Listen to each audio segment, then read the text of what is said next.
Go guys, Big V podcast here. We are with our Youth League 1 men. We're discussing averages between points per game and defensive points per game. Now, kicking it off right at the top, it is the Wyndham way at the top, 96.4 points per game. That is huge, almost 100 points per game. Not surprising at all, and sort of fits in with their program there. The Wyndham Championship men were on top last week when we looked at that. They were their highest scoring team.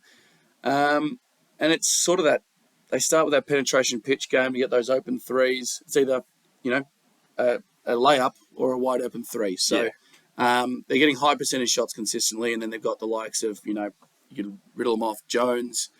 You got Kane Hines has been coming down to play in there. I think it's might be Tong who's been playing down as well. Norling. Norling's there dominating. Yeah. So they've got a whole bunch of stars who can put the ball in the hole.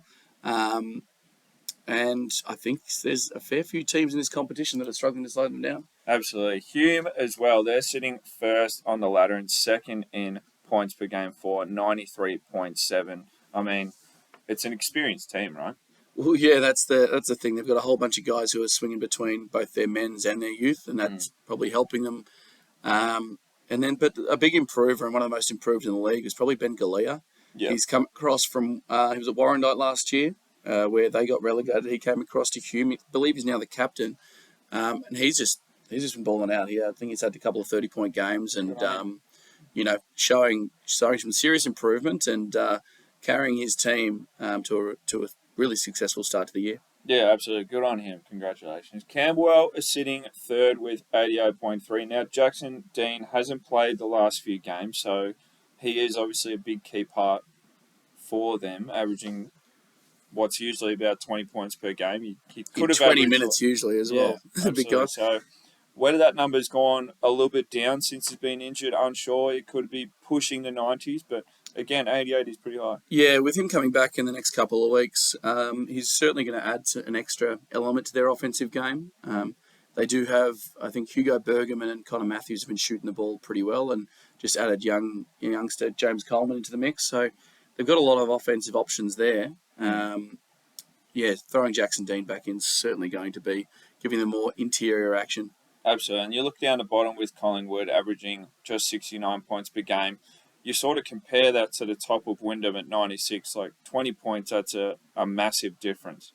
Yeah, huge discrepancy there. I mean, I was lucky enough to be able to go watch them on the weekend, and they do have some offensive options. It's just I'm not sure whether they've got a broad enough range. They might be relying on two or three guys a little bit too much to get it all done. Yeah, absolutely. Now we move on to defensively, and we have four teams who are, hovering around the lower end of this ladder, and they're all, unable to stop teams defensively. They're giving up 90 plus points per game. Yeah, and that's, you can't really be giving up in a 40-minute game, Ted. You can't really afford to give up over 90 points a game if you want to be a contender in the league. And funnily enough, there's some of our lower end teams who are probably heading towards that youth league qualification zone. They'll no doubt be battling it out to try and get out of that territory. I know Craigieburn are currently the team sitting in 8th place and out of the qualification day zone.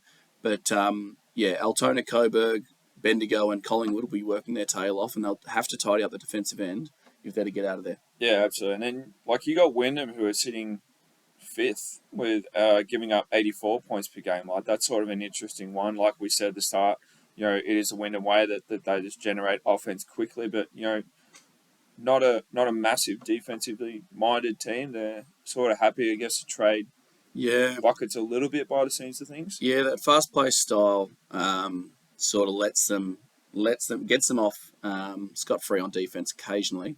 I'm sure the coaching staff still has it as a focus, but as long as their offense is humming, then they've got no issues there. Yeah, absolutely. And then you got 4 of the top 5 that are keeping teams to the lowest scores. You got Campbell who is sitting 5th, keeping teams to 74.5 points per game. Like we said off record before, Matthew Powers is sort of that defensive presence. He's long and lengthy and block shots or at least disrupt shots. So that's definitely a reason as to why they are holding teams to this sort of margin. Yeah, and I think they're sort of old enough and experienced enough to know and have a few little cheat codes to get stops.